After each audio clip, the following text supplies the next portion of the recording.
నమస్తే, welcome to our channel. నేను ప్రియాంకరావు. ఇప్పుడు బీజేపీ టార్గెట్ ఏంటి అంటే, ఏవైతే ఇండి కూటమి ఉందో దీన్ని విచ్ఛిన్నం చేయడం అని చెప్పేసి అంటున్నారు. సరే, మొన్నటి వరకు ఏంటి, టీఎంసీ పార్టీ విడిపోయింది, 2 ముక్కలుగా చీలిపోయింది. ఇటు చూస్తే నెక్స్ట్ వచ్చేసి ఇటు శివసేనలో కూడా చిచ్చురేగడం, నెక్స్ట్ స్టాలిన్ గ్రూప్లో కూడా ఈ విధంగా రావడం, ఇవన్నీ చూస్తుంటే అంతర్గత విభేదాలు ఇప్పుడు బయటపడ్డాయి. ఆ తర్వాత ఇంకో కోణం కూడా మనం చూసాం. ఏంటి అంటే, వీళ్ళందరూ కూడా రాహుల్ కంటే మేమే ఎక్కువ అని చెప్పేసి అనుకున్నారు కాబట్టి వీళ్ళని ఓడించారు అని చెప్పేసి ఈ పాయింట్ ఆఫ్ వ్యూలో అందరూ ఆలోచించారు. బట్ ఇప్పుడున్న పాలిటిక్స్, ఇప్పుడు వస్తున్న మాటల ప్రకారం చూస్తుంటే, వార్తల ప్రకారం ఇది సెంట్రల్ గవర్నమెంట్ ఆడుతున్న ఒక ఆట. ఇది ఎందుకు చేశారు అంటే, ఇందులో చంద్రబాబు నాయుడు గారి పేరు వినబడుతుంది. మరి అసలు ఏం జరిగిందని తెలుసుకునే ప్రయత్నం చేద్దాం. మనతో పాటు research analyst and geo political analyst Aditya గారు ఉన్నారు. ఆయనతో మాట్లాడదాం. నమస్కారం సార్. నమస్తే సార్. అంటే ఇప్పటివరకు శివసేనలో ఇష్యూ జరగడం, టీఎంసీ విడిపోవడం, ఇవన్నీ చూస్తుంటే కేవలం ఇది కాంగ్రెస్ పార్టీ చేసిందేమో అని చెప్పేసి అందరూ అనుకున్నారు ఫస్ట్. బట్ ఇప్పుడు వస్తున్న వార్తలు దీని వెనుకున్నది బీజేపీ అని చెప్పేసి అంటున్నారు. బీజేపీ టార్గెట్ ఈ ఇండి కూటమిని విచ్ఛిన్నం చేయడం. సో అసలు ఏం జరుగుతుంది? సో అంటే అసలు ఎండ్ గోల్ ఏంటి అంటే, బీజేపీకి ఎండ్ గోల్ ఇన్ని సంవత్సరాలు పరిపాలించారు. కొన్ని అనుకున్న కొన్ని పాయింట్స్ ఉన్నాయి. అవన్నీ కాన్స్టిట్యూషనల్ అమెండ్మెంట్స్ ద్వారా చేయాలి. కాన్స్టిట్యూషనల్ అమెండ్మెంట్స్ చేయాలంటే, రాజ్యాంగాన్ని మార్చాలంటే లోక్సభ, రాజ్యసభ రెండిట్లో 2/3 మెజారిటీతో ఓటింగ్ అనేది జరగాలి. సో కానీ మనకి తెలిసిందే, పాపం బీజేపీ ఈసారి రావడానికి అబ్కి బార్ 400 పార్ అన్నారు, కానీ వాళ్ళకి ఒక 200 to 300 మధ్యలోనే వాళ్ళు ఆగిపోయారు అక్కడ. అఫ్కోర్స్ తెలిసింది అప్పుడు ఏమవుతుంది అనుకునే టైంకి, అప్పుడు లక్కీలీ ఫర్ బీజేపీ అప్పుడు టీడీపీ నుంచి చంద్రబాబు నాయుడు గారు, అట్లాగే నితీష్ కుమార్జీ, వీళ్ళిద్దరు కూడా సపోర్ట్ ఇవ్వడం వల్ల మనకు తెలిసింది ఎన్డీఏ చాలా గట్టిగా నిలబడింది, స్ట్రాంగ్గా నిలబడింది. ఇవన్నీ అయిన తర్వాత కూడా I think about 293 little less than 300 seats ఉన్నాయి. అంటే 2/3 మెజారిటీ నుంచి దూరంగా ఉంది. లోక్సభలో 2/3 మెజారిటీ అంటే 363 సీట్స్, అంటే 543 సీట్స్లో 363 ఉంటే 2/3 మెజారిటీ. అంటే ఇప్పుడు వాళ్ళకి 293 అనుకుంటే ఈజీగా ఇంకా వాళ్ళకి అరౌండ్ 70 సీట్స్ తక్కువ ఉంది, అంటే 70 ఓట్స్ తక్కువ ఉన్నాయి. అదే రాజ్యసభ మీరు చూసుకుంటే మీకుండే 240+ సీట్స్లో 163 2/3 మార్క్ అవుతుంది. వాళ్ళకి రీసెంట్గా నిన్న మొన్న జరిగినటువంటి ఎలక్షన్స్లో ఇప్పుడు ఎన్డీఏ 150కి వచ్చింది. దాంట్లో ఇంకొక కంట్రిబ్యూషన్ రాఘవ్ చడ్డా ఆమ్ ఆద్మీ పార్టీ నుంచి 7 తీసుకొని, అండ్ నీట్గా 12 మందిలో 7 తీసుకొని, మాది 2/3 కంటే ఎక్కువ వెళ్ళిపోతున్నామని చెప్పి యాంటీ డిఫెక్షన్ లాని నీట్గా బైపాస్ చేసుకుంటూ బీజేపీ వైపు వెళ్ళారు. అట్లా 150కి వచ్చారు. సో రాజ్యసభలో ఒక 13 సీట్లతో రాజ్యసభలో 2/3 మెజారిటీ అయిపోతుంది. లోక్సభలో ఇప్పుడు ఏంటంటే, చంద్రబాబు నాయుడు గారు ఎనివే సపోర్ట్ చేశారు, నితీష్ కుమార్ గారు సపోర్ట్ చేశారు. దానిపైన ఇప్పుడు మొన్న ఎలక్షన్స్ అప్పుడు వెయిట్ చేశారు అందరూ. 5 స్టేట్ ఎలక్షన్స్ జరిగినప్పుడు అందరు వెయిట్ చేసి ఏం జరుగుతుందో చూద్దాం అనుకున్నారు, కానీ వెస్ట్ బెంగాల్ థంపింగ్ మెజారిటీ రావటం అనేది, అది ఎవరు అంత థంపింగ్ మెజారిటీ ఎక్స్పెక్ట్ చేయలేదు. అది అవ్వడం వల్ల న్యాచురల్గా ఇప్పుడు టీఎంసీ వీకెన్ అయింది. దాంట్లో దాదాపు ఒక 55 మంది ఎమ్మెల్యేలు లోకల్గా మారిపోతామంటున్నారు. Are we're the original TMC, not her అనేస్తున్నారు. 2/3 పైన మేమున్నాం, మేమే ఒరిజినల్ అంటున్నారు వాళ్ళు.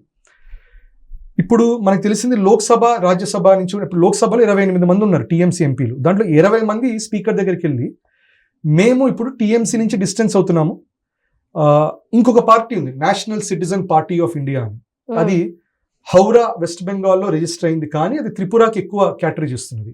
వాళ్ళకి ఏమి సీట్లు లేవు లోక్సభలో, కానీ వాళ్ళతో చేతులు కలుపుతున్నామని చెప్పి మాకు ఈ టీఎంసీ వాళ్ళతో 8 మందితో కూర్చోవాలనేది, మేము విడిగా కూర్చుంటాం అన్నారు.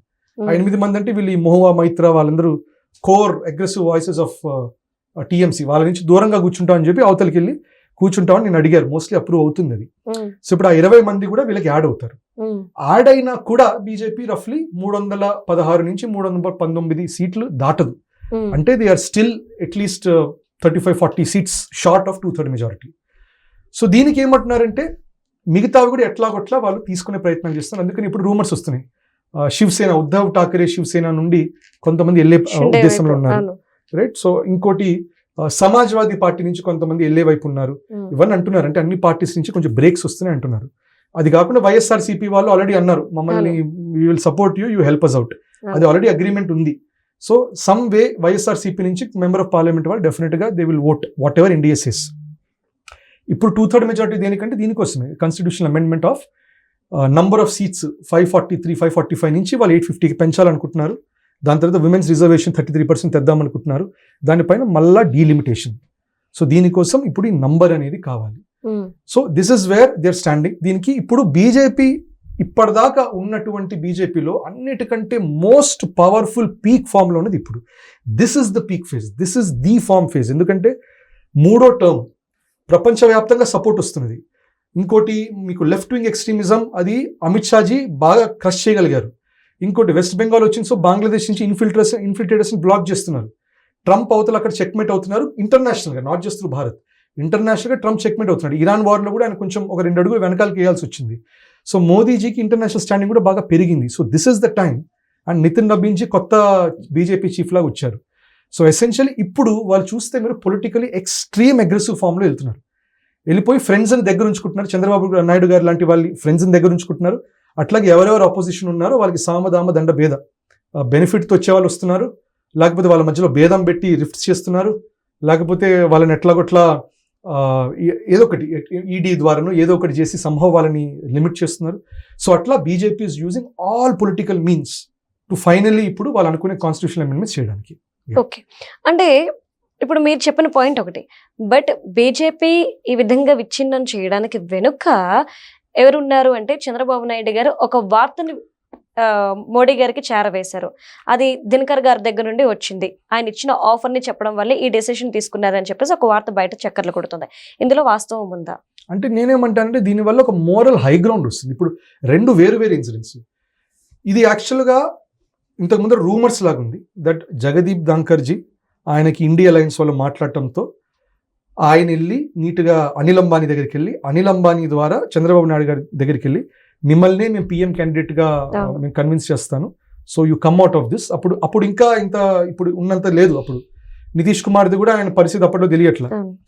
సో ఈ పని చేసే ప్రయత్నం చేశారు అని రూమర్ లాగా ఉండేది. తర్వాత ఏమైంది, సంజయ్ రౌత్ ఫ్రమ్ ఉద్ధవ్ సేన, దాని నుంచి ఉద్ధవ్ శివసేన నుంచి ఆయనని ఇంప్రిజన్ చేసినప్పుడు ఆయన ఒక బుక్ రాశారు. ఆ బుక్ దాంట్లో ఆయన రాసింది ఏంటంటే ఇది, దట్ జగదీప్ ధంకర్ అనిల్ అంబానీ చెప్పడం వల్ల వాళ్ళు వెళ్ళి చంద్రబాబు నాయుడు గారికి చెప్తే చంద్రబాబు నాయుడు గారు వెళ్ళి దిస్ ఇస్ నాట్ రైట్ అనే ఫీలింగ్లో వెళ్ళి దట్ ఎటువంటి కమిట్మెంట్తో మనం ఈ గవర్నమెంట్ని నిలబెట్టాము, I will stick to the commitment, I'm not going to back off అని చెప్పి ఆయన సెంట్రల్ గవర్నమెంట్ మోదీజీకి అమిత్ షాజీకి వాళ్ళకి ఇవి జరుగుతున్నాయి, మీ సొంత వైస్ ప్రెసిడెంట్ చేస్తున్నారు చూసుకోండి మరి అని మాట చెప్పి వచ్చారని. సో ఒక విధంగా ఏంటంటే ఆయన ఫస్ట్లో కూడా అలయన్స్ ఫామ్ అయినప్పుడు చెప్పారు that we're continuously with you, don't worry, we're there with you అనేటటువంటి కాన్ఫిడెన్స్ చంద్రబాబు నాయుడు గారు అప్పుడు ఇచ్చారు. ఆ కాన్ఫిడెన్స్తోనే ఇండియా ముందుకెళ్తున్నది. సో ఇది చెప్పేసరికి ఆ బుక్లో రాస్తుంది. అది చెప్పడం వలన జగదీప్ ధంకర్ గారు వాళ్ళ భార్య ఒక జైపూర్లో ఉండేటటువంటి ఒక బంగ్లాని అది వాళ్ళు అమ్మేసి ఆ డబ్బులని ఓవర్సీస్ బ్యాంక్ అకౌంట్స్కి పంపించారు. అది ఎన్ఫోర్స్మెంట్ డైరెక్టరేట్ దగ్గర ఇన్ఫర్మేషన్ ఉంది. సో అది పెట్టుకొని టార్గెట్ చేసి ఇప్పుడు మీరు రిజైన్ చేస్తారా లేదు బయట పెట్టమంటారా అని చెప్పి ప్రెషర్ చేసి దాని తర్వాత దాన్ని రిజైన్ చేయించారని ఇతని బుక్లో, సంజయ్ రావుత్ బుక్లో ఉంది. సో రూమర్ అనేది మళ్ళీ ఇండియా అలయన్స్ ద్వారానే ఒక కన్ఫర్మేషన్గా వచ్చింది. But knowing Chandrababu Naidu garu, knowing him as a statesmen, as a diplomat, and knowing even Modiji, Amit Shah statesmen and diplomat, వాళ్ళెవరు దీని మీద ఓపెన్గా కమెంట్ చేయాలి. వాళ్ళు సింపుల్గా జగదీప్ ధంకర్ గారు హెల్త్ రీజన్స్తో ఐమ్ రిజైనింగ్ అంటే take care of your health అన్నట్టు, థ్యాంక్ యూ ఫర్ సర్వీసెస్ అని చెప్పి నీట్గా క్లోజ్ చేశారు వాళ్ళు. బట్ ఇక్కడ ఎసెన్షియల్లీ మనం చూసేది ఏంటంటే చంద్రబాబు నాయుడు గారు కూడా being not just a politician, ఆయన ఒక స్టేట్స్మెన్గా భావించాలి. అందుకని మనం CEO ఆఫ్ ఆంధ్రప్రదేశ్ అనడానికి కారణం అది, దట్ ఆయన ప్యూర్లీ పొలిటికల్గా చూడరు, ఆయన స్టేట్కి కూడా చాలా ఆలోచిస్తారు. సో ఇన్ఫాక్ట్ మీరు 2025లో జరిగింది, జగదీప్ ధంకర్ గారు వెళ్ళిపోవడం అనేది 2025లో జరిగితే మీరు 2026 నుంచి ప్రోగ్రెస్ చూస్తే మీరు ఈ మూవ్ వల్ల, ఈ కాన్ఫిడెన్స్ బిల్డింగ్ మెజర్స్ వల్ల నిజం చెప్పాలంటే ఆంధ్రప్రదేశ్ గవర్నమెంట్ చాలా బెనిఫిట్ అయింది. ఒకటి మీకు పోలవరం ప్రాజెక్ట్కి ఇంకో 3,300 కోట్లు దానికి శాంక్షన్ అయింది మళ్ళీ ఫర్దర్. దానిపైన మీకు అమరావతి క్యాపిటల్ డెవలప్మెంట్ ప్రాజెక్ట్కి ఆల్మోస్ట్ 1,500 crores వచ్చింది. ప్లస్ ఇంక్లూడింగ్ మీకు ఇంటర్నేషనల్ బాడీస్ కూడా రికమెండేషన్స్ వెళ్ళాయి, ఇవ్వండి అమరావతి ప్రాజెక్ట్ అని. High speed railway project Hyderabad నుంచి చెన్నైకి వచ్చేదానికి it is going through Andhra Pradesh, right. So ఇదొకటి జరుగుతుంది. ఇంకోటి దీనిపైన మనకి ఫైనాన్స్ బడ్జెట్లో చెప్పారు దట్ రేర్ ఎర్త్ కారిడోర్ వస్తుందని చెప్పి దాంట్లో ఆంధ్ర మీద చాలా ఫోకస్ రాబోతుంది. So we should not be surprised, రేపు ఇప్పుడు సెమీ కండక్టర్ మ్యానుఫ్యాక్చరింగ్ తమిళనాడు కాకుండా అమరావతి వైపు, వైజాగ్ వైపు, ఆంధ్ర వైపు వస్తుందంటే we should not be surprised. దానికి కూడా చాలా మటుకు చంద్రబాబు నాయుడు గారు పొలిటికల్గా చేయటం, బిజినెస్ వాళ్ళతో రిలేషన్షిప్ మెయింటైన్ చేయడం కాకుండా ఆయన సెంట్రల్ గవర్నమెంట్తో ఆ లాయాలిటీ అనేది ఏది చూపించగలిగారో, ఏ కాన్ఫిడెన్స్ ఇన్స్టిల్ చేశారో అది కూడా డెఫినెట్గా ట్రాన్స్లేట్ అయ్యి వస్తుంది. సో దీనివల్ల ఎండ్ గోల్ ఎవరు బెనిఫిట్ అవుతారంటే ఆంధ్ర ప్రజలు బాగా బెనిఫిట్ అవుతారు దీనివల్ల. Okay, right. Thank you so much sir.